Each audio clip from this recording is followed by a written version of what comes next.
Breaking news. Dillon Brooks arrested for DUI. And trust me, this story is way bigger than you think. Let's get into it right now.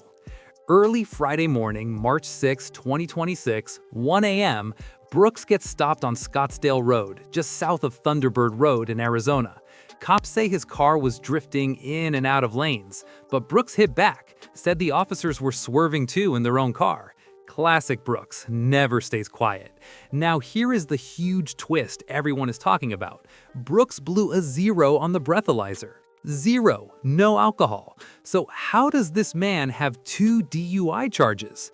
Marijuana, not alcohol, weed. And yes, weed is legal in Arizona, but here is the catch. If officers believe you are impaired behind the wheel, they can still charge you with DUI. That is the law. And that is exactly what went down. Cops dropped the body cam footage and it spread everywhere fast. Officers told Brooks his car smelled like a marijuana shop. Brooks looked them dead in the eye and said he had not smoked or touched anything in 6 months. Then, and this is the part that broke the internet, Brooks asked the officers when he could get his Rolls-Royce. Yeah, Rolls-Royce. The internet lost its mind. Here is the full breakdown. Brooks stayed calm the whole time.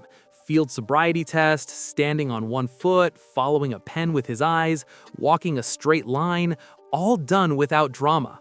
Breathalyzer, done. Result, 0 alcohol. Then the handcuffs went on anyway. Booked, mugshot taken, and released from Scottsdale City Jail by 3:30 a.m. Total time from arrest to release, just 2.5 hours. No formal charges filed yet. The prosecutor's office will decide what comes next. Now here is why the timing of all this feels brutal. This arrest happened just hours after the Suns dropped 105-103 to the Chicago Bulls. Brooks was not even on the floor because he is healing from a fractured left hand that needed surgery. The Suns announced a 4 to 6 week recovery window, putting his return around late March to early April. But before that broken hand, this man was having a career year. Through 50 games, Brooks was putting up 20.9 points, a career high, plus 3.7 rebounds, 1.8 assists, and shooting a career best 85.6% from the free throw line. Those numbers totally changed how the whole league sees Dillon Brooks as a player. Remember when people said Phoenix was done after trading Kevin Durant to the Houston Rockets? The Suns proved everybody wrong. Brooks became the new face of Phoenix, bringing scoring, defense, and energy every single night. Phoenix entered March at 35-27. Nobody predicted that. Coach Jordan Audi praised Brooks all season long. Devin Booker called him exactly the kind of guy you want beside you. He even dropped 40 points on the Detroit Pistons back in January, a career-high night that showed the world who Dillon Brooks really is. And then came the broken hand, and now a DUI arrest on top of it. So what did Brooks do after getting booked and having his mugshot taken? He jumped straight on Instagram and posted workout clips. No statement, no apology, no mention of the arrest at all, just training footage. That right there tells you everything about Dillon Brooks. Dillon Brooks' story goes way deeper than just one arrest. Let's go back to the start. Brooks was picked 45th overall in 2017, shipped straight to Memphis, a second-round pick. Most guys never make it. Brooks did. In his very first NBA game, he dropped 19 points, the most ever by a Canadian in an NBA debut. Day one already making noise. Before the NBA, Brooks starred at Oregon, took his team to the Final Four. Even in college, the villain was forming. After a blowout win, Coach K came at Brooks in the handshake line for shooting a late 3. Brooks did not blink. That moment put him on the map before he was even drafted. Over 6 seasons in Memphis, Brooks built his whole identity: guard the best player, get in their head, make life miserable. It worked. He earned all defensive second team in 2023. But the chaos came just as fast. He hurt Gary Payton II in the 2022 playoffs, ejected and suspended. Called LeBron old in 2023, then fouled him hard just 17 seconds into the second half, ejected again. Punched Donovan Mitchell, suspended. Shoved the cameraman, fined $35,000. getting suspended every few weeks while also being one of the best defenders in the game. That is the Dillon Brooks paradox. Memphis had enough. Houston locked them up for 4 years and $86 million. Then Phoenix came calling in July 2025, and Brooks became the new centerpiece. So what happens next? Legally, 2 marijuana DUI counts, 0 alcohol. First-time conviction means fines and probation. Takes months to resolve. NBA side, 1 to 2 game suspension if convicted, based on past cases. But Brooks is already hurt, so any ban only starts when he returns. Each suspended game costs him $145,000. The Suns are worried. The Western Conference race is tight, and they cannot afford to lose him even 1 extra game. Let's make one thing crystal clear right now. This is not about marijuana. This is not about whether Brooks smoked or not. This is about one thing only: getting behind the wheel while allegedly impaired. That is the charge. That is all that matters legally. Now, here is something most people are completely sleeping on. This entire 2025-26 season, Brooks has been stacking technical fouls like it was his job. 16 technicals. 16. That automatically triggered a league suspension back in February. And from that point on, every 2 technicals means another 1-game ban. So even before this DUI arrest, the NBA already had their eye locked on Brooks. Already watching, already writing things down. And now you stack a DUI arrest on top of 16 technicals, multiple fines, and the long history of bad behavior? The league office cannot turn away from that. They simply cannot. Right now though, and pay attention here, this is just an arrest, not a suspension, not a court ruling.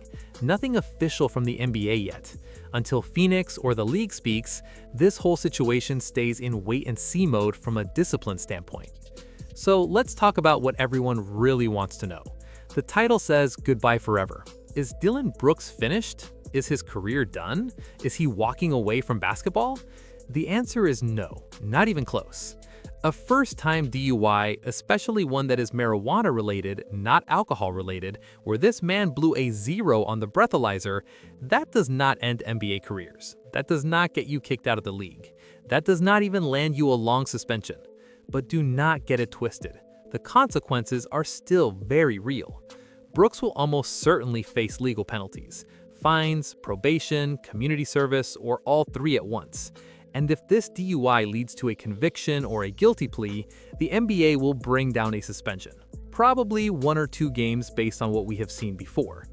But here is the bigger issue for Dillon Brooks. It is not this one arrest. It is everything stacking up together.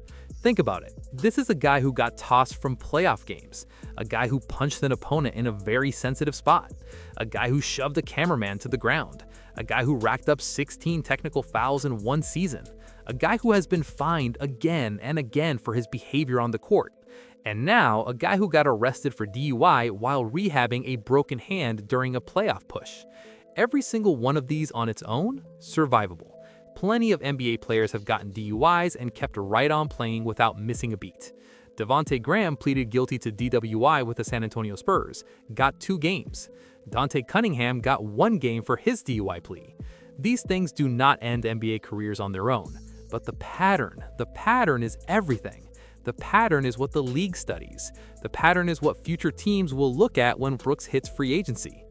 Brooks's whole brand is built on being the villain, the agitator, the guy who gets in your face, guards your best player, and makes every minute on the court miserable for you. His nickname is literally the villain, and he earned every single letter of it. Since landing in Memphis as a 2nd-round pick out of Oregon in 2017, Brooks carved his spot in this league the hard way. No flashy moves, no easy road, just pure grit, defense, and fire. That edge is exactly what makes him special, but that same edge is exactly what keeps putting him in danger. Brooks has actually spoken about this himself.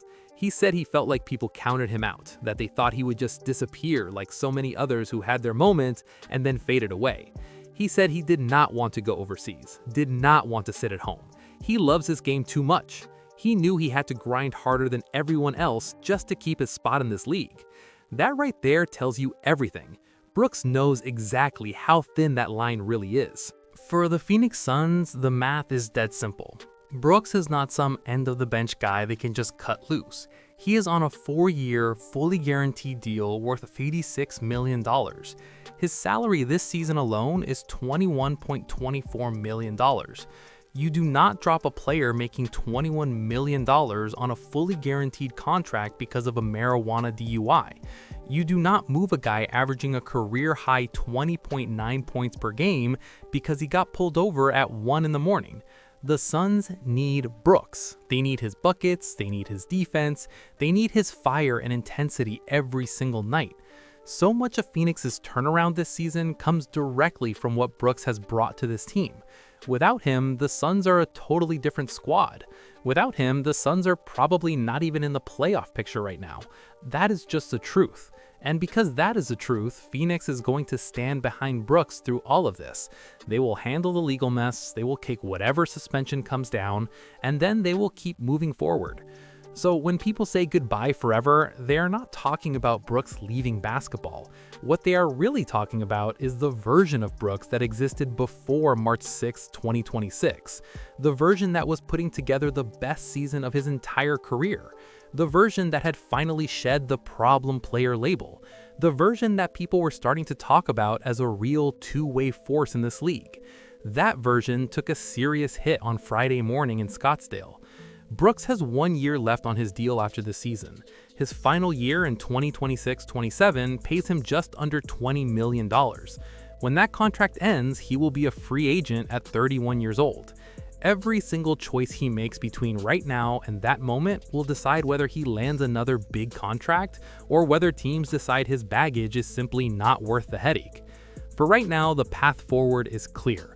Brooks keeps rehabbing that broken hand, the legal process plays out over the next several weeks and months, the Suns keep grinding for playoff position while waiting for their second best player to get back healthy, and when Brooks does return, and he will return, everything around him will look different. The way fans see him, the way media covers him, the way referees watch him. All of it will now be filtered through the lens of a player who got arrested for DUI on a Friday morning in Scottsdale while his team was fighting for their playoff lives. That is the real price of all this. Not goodbye forever, but a mark, a permanent mark that will follow Dillon the Villain Brooks for the rest of his career. Dillon Brooks is coming back to that court. The Suns still need him badly. The NBA is absolutely not done with him, but the margin for error just got a whole lot thinner. And for a guy who has spent his whole career walking the thinnest possible line between greatness and pure chaos, that just might be the most serious consequence of all.